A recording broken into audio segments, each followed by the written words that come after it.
Kita bernyanyi dari buku buku nyanyi AKBP nomor 587 ayat 1 sampai ayat 2. Dia yang mengisi segala kesalahanmu, yang menyembuhkan segala penyakitmu. Dan karena kasih-Mu sajalah kami dapat hidup sampai sekarang. Terimalah ucapan syukur kami.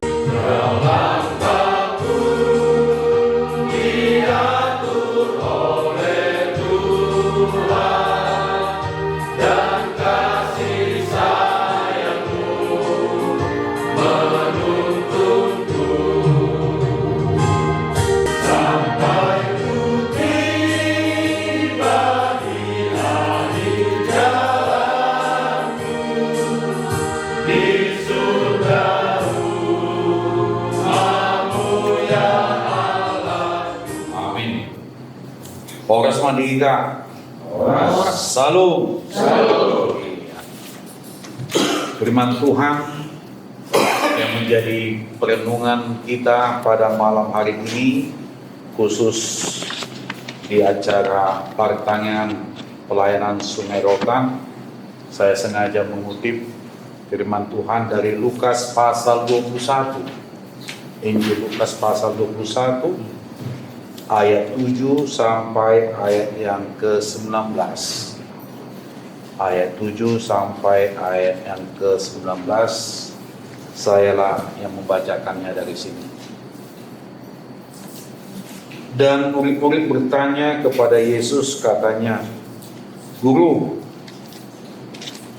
bila manakah itu akan terjadi, dan apakah tandanya kalau itu akan terjadi?" Jawabnya, "Waspadalah, supaya kamu jangan disesatkan, sebab banyak orang akan datang dengan memakai namaku dan berkata, 'Akulah dia,' dan saatnya sudah dekat. Janganlah kamu mengikuti mereka.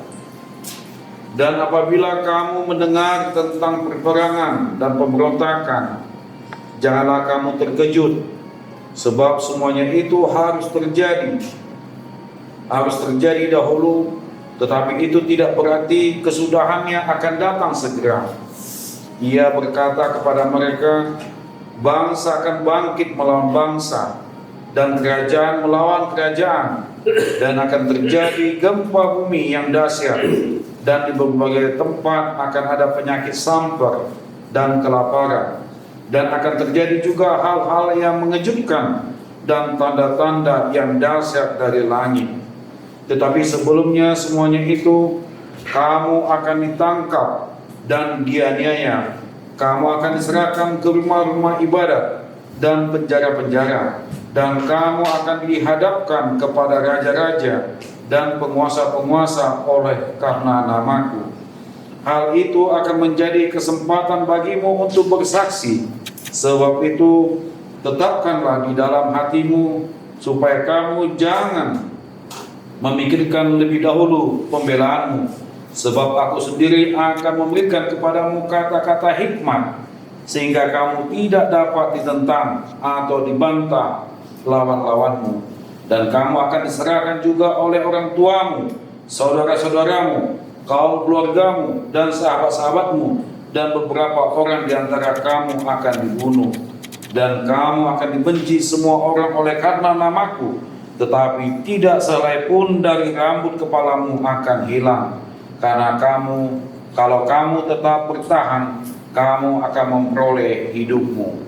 Demikianlah firman Tuhan yang tertulis. Bapak Ibu yang terkasih di dalam nama Tuhan Yesus Kristus, melalui firman Tuhan ini mungkin kita bertanya-tanya, kenapa Tuhan Yesus membuat satu pernyataan tentang bagaimana akhir zaman, dan itu dilatar belakangi oleh karena pertanyaan oleh para murid-murid Tuhan Yesus. Memang sekilas kalau kita perhatikan firman Tuhan ini, kalau kita renungkan, ya, kenapa? Apa Tuhan tidak sayang lagi dengan kita? Apakah Tuhan tidak lagi mau memperhatikan kita sehingga bumi ini harus dimusnahkan? dan semua makhluk hidup harus dihabiskan. Dan mungkin juga menjadi pertanyaan kita, bagaimana nantinya akan berakhirnya zaman ini. Dan ini banyak muncul pertanyaan seperti itu, seolah-olah Tuhan itu kayak sudah tidak sayang lagi. Maaf, sebetulnya Tuhan itu sangat sayang kepada kita. Tuhan itu sangat mencintai ciptaan, apalagi kita orang dikasihinya. Biarpun Tuhan Yesus menyampaikan tentang bagaimana akhir zaman itu, tetapi itu dilatar belakangi oleh karena ada muncul pertanyaan dari murid Tuhan Yesus. Bagaimana itu? Dan kapan itu? Dan bagaimana nantinya? Kan begitu. Tapi kalau kita perhatikan, ternyata ada penyebab kenapa Yesus menyatakan tentang hari Tuhan atau akhir zaman itu. Tuhan Yesus melihat langsung bagaimana umat Tuhan Israel, mereka bangga dengan namanya Bait Allah itu yang di Yerusalem. Begitu megah, begitu luar biasa. Tetapi kemegahan itu tidak menunjukkan umat itu semakin dekat kepada Tuhan. Disitulah kekecewaan Tuhan Yesus. Dan Tuhan Yesus juga melihat bagaimana perilaku umat Tuhan, cara memberikan persembahan. Kecewa sekali. Kalau kita perhatikan pada perikop ini pasal 21 itu ayat 1 sampai 4, dan Tuhan Yesus melihat langsung bagaimana tentang perempuan janda yang mempersembahkan seluruh hidupnya untuk kemuliaan Tuhan, dibandingkan dengan orang-orang lain mempersembahkan dengan menunjukkan kesombongannya apa yang diberikannya. Disinilah Tuhan Yesus melihat bagaimana mungkin umat yang dikasihinya, umat yang diberkatinya, mereka memiliki perilaku seperti itu. Mereka hanya bangga, kami memiliki Allah yang luar biasa, Allah yang memberkati kami. Lihatlah rumah Bait Allah kami begitu besar dan indah, kami bangga. Jadi sekedar hanya cukup bangga. Dan banyak umat-umat beragama juga seperti itu. Hanya bangga dengan agamanya, tapi perilaku keagamannya tidak mereka miliki. Seharusnya orang yang beragama semakin takut akan Tuhan, semakin menghargai sesama manusia, saling mengasihi. Tapi kita lihat, makanya kalau kita mau bertanya, kenapa ya semakin banyak rumah ibadah, semakin banyak kejahatan yang terjadi? Kalau itu kita renungkan, sebetulnya ada apa dengan manusia, perilaku manusia akhir-akhir ini? Dan ini tidak jauh beda dengan pada masa Tuhan Yesus. Banyak orang beragama, bangga hanya beragama, tetapi tidak memiliki buah agamanya, yaitu kasih sebagaimana diajarkan, damai sebagaimana diajarkan, dan juga saling menghargai dan saling mengasihi. Itu tidak ada, pudar. Makanya Yesus mengatakan kepada murid-muridnya, dengan apa yang dilihat Tuhan Yesus pada saat itu, pada ayat 5 sampai 6 dikatakan, ketika beberapa orang berbicara tentang Bait Allah dan mengagumi bangunan itu yang dihiasi dengan batu yang indah-indah, dengan berbagai barang persembahan, berkatalah Yesus, apa yang kamu lihat di situ akan datang harinya di mana tidak ada satu batu pun akan dibiarkan terletak di atas batu yang lain, semuanya akan diruntuhkan.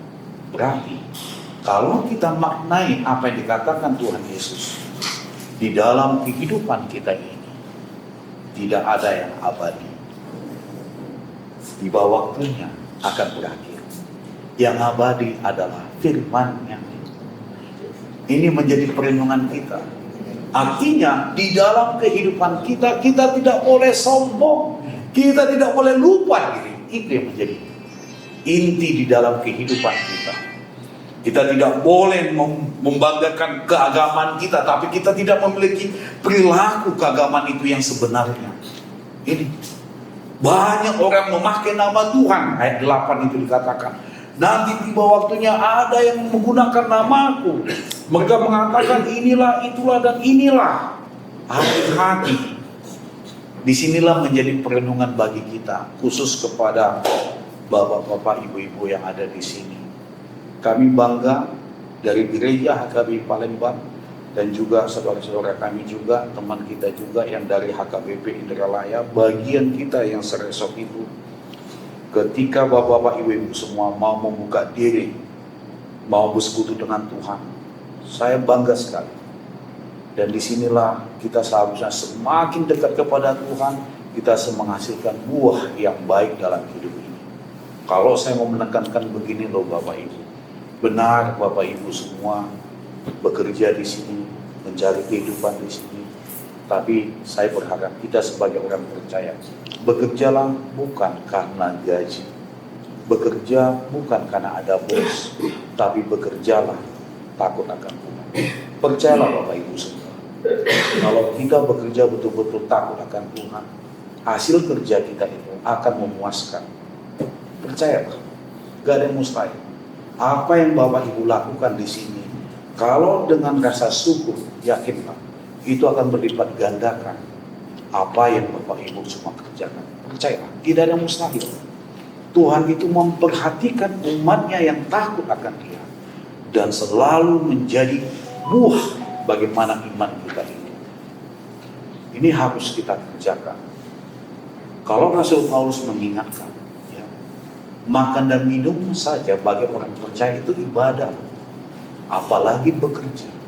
Jadi kalau kita bekerja itu dengan sungguh-sungguh, jadikan itu seperti ibadah. Bukan karena ada harus hari Minggu atau ada acara persekutuan doa, tidak. Kalau saya katakan, setiap hari kita harus beribadah dengan apa? Makan dan minum juga, bekerja juga. Artinya hidup kita ini adalah ibadah untuk Tuhan. Pujian kita kepada Tuhan. Iya, karena jujur, apakah kita hidup ini karena kebaikan kita? Atau karena ada sesuatu persembahan yang kita berikan? Oh tidak. Tuhan tidak lihat itu besar atau kecil, Tuhan tidak. Tapi hati kita yang diminta. Kesungguhan hati kita bagaimana kepada Dia. Itu yang Dia perhatikan. Jadi disinilah menjadi perenungan bagi kita melalui firman Tuhan.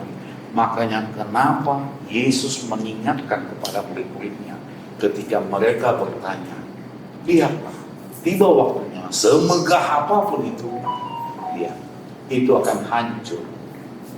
Tiba waktunya kedatangan Dia. Begitu juga kita. Gak bisa kita banggakan di dalam hidup kita, wah saya ini bos mungkin, saya ini orang yang paling pintar, oh saya ini orang yang paling beradab, segala macam. Tidak. Sementara loh, apa yang Tuhan titipkan dalam hidup kita, khusus yang paling utama adalah nafas kita. Lihat aja, banyak kan kejadian, ada dokter memvonis seseorang pasien, wah hidupmu nanti tinggal 2 minggu lagi. Tapi kalau Tuhan berkata tidak, ada orang yang sehat, tapi 15 menit lagi dia akan berakhir hidup. Artinya nggak ada yang bisa kita banggakan dalam hidup ini. Hidup ini adalah kesempatan, kairos, kesempatan yang diberikan Tuhan kepada kita, anugerah ini. Mari kita pakai untuk memuliakan Tuhan. Dan kita tidak perlu takut sebagaimana pertanyaan murid itu. Kapan ya terjadi kiamat itu? Kapan akhir zaman ini? Dan bagaimana terjadi? Tidak perlu. Sebagai orang percaya sesungguhnya, hari kedatangan Tuhan adalah hari sukacita. Kenapa? Kok bisa? Hari kedatangan Tuhan itu hari sukacita? Iya. Bagi orang percaya itu adalah sukacita. Kenapa? Karena kita akan bersama-sama dengan Allah Bapa.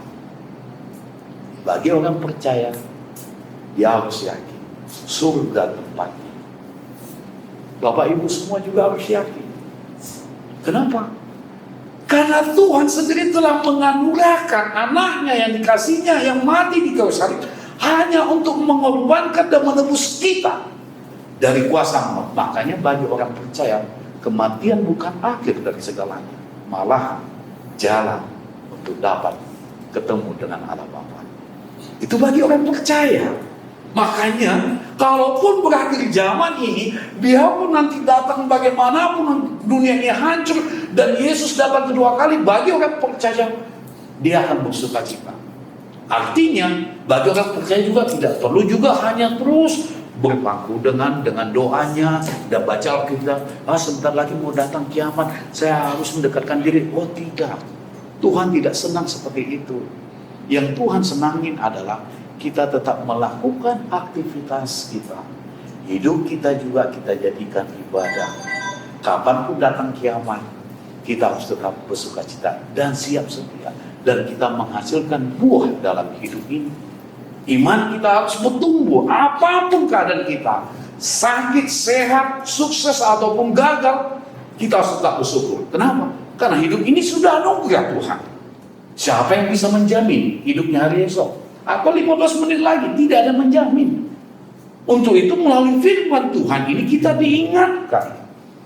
Jangan takut.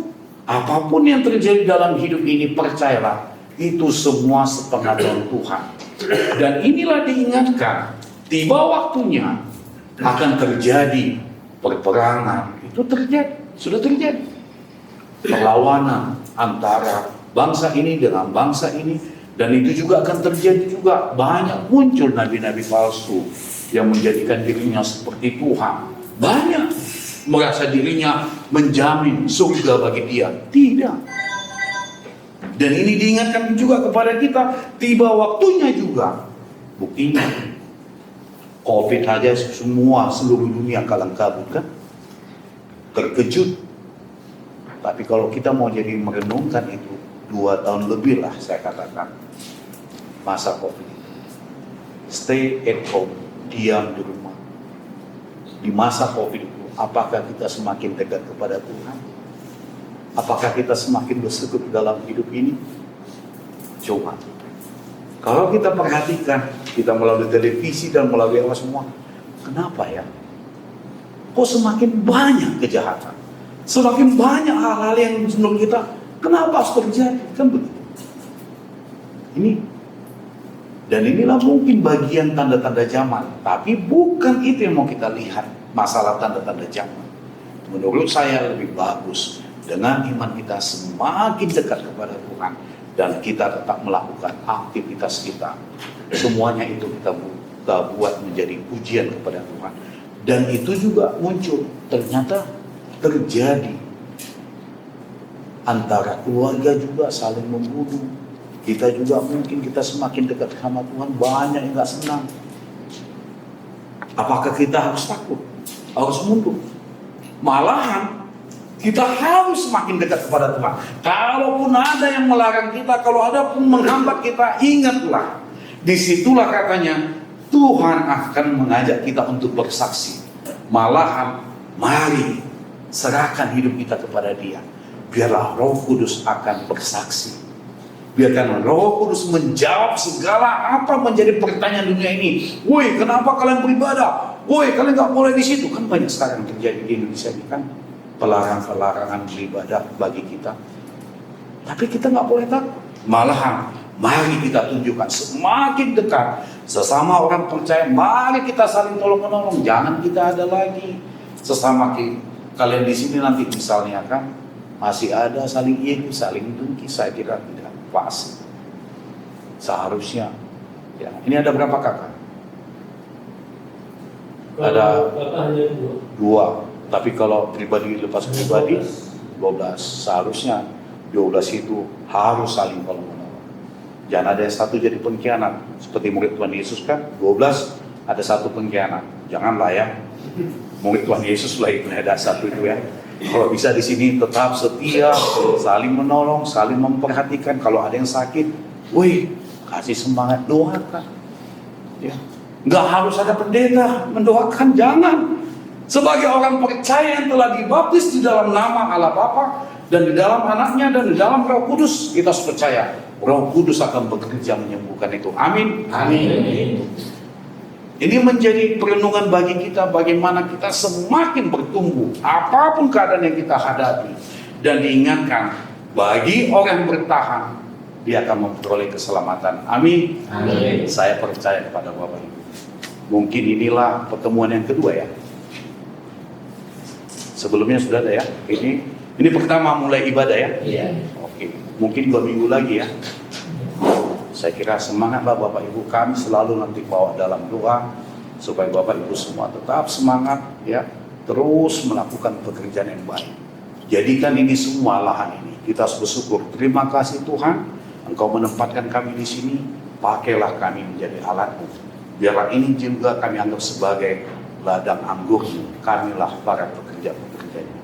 Amin. Amin. Saya percaya itu. Bapak Ibu semua tetap semangat memberikan yang terbaik untuk kemuliaan Tuhan, dan melalui Bapak Ibu saya percaya nanti tiba waktunya akan banyak datang untuk bersujud bersama-sama dengan kita memuliakan Tuhan. Amin. Amin. Kalau begitu kita berdoa. Terima kasih Allah Bapa.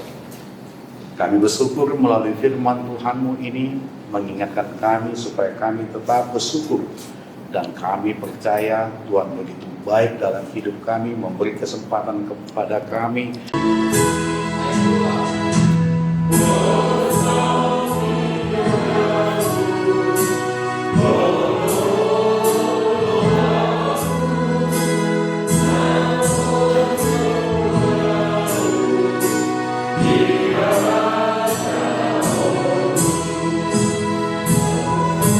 Asabot tomat kirim kami di hasolangan na pinaradihudian karena pos menimpo atong binamagdumi sirang kay kami sa tigalok at kaiganan natin lehok Tuhan yang kahahipal sa tigalok pertiranan namin mulat tuang kaiganan namin kung bumi madya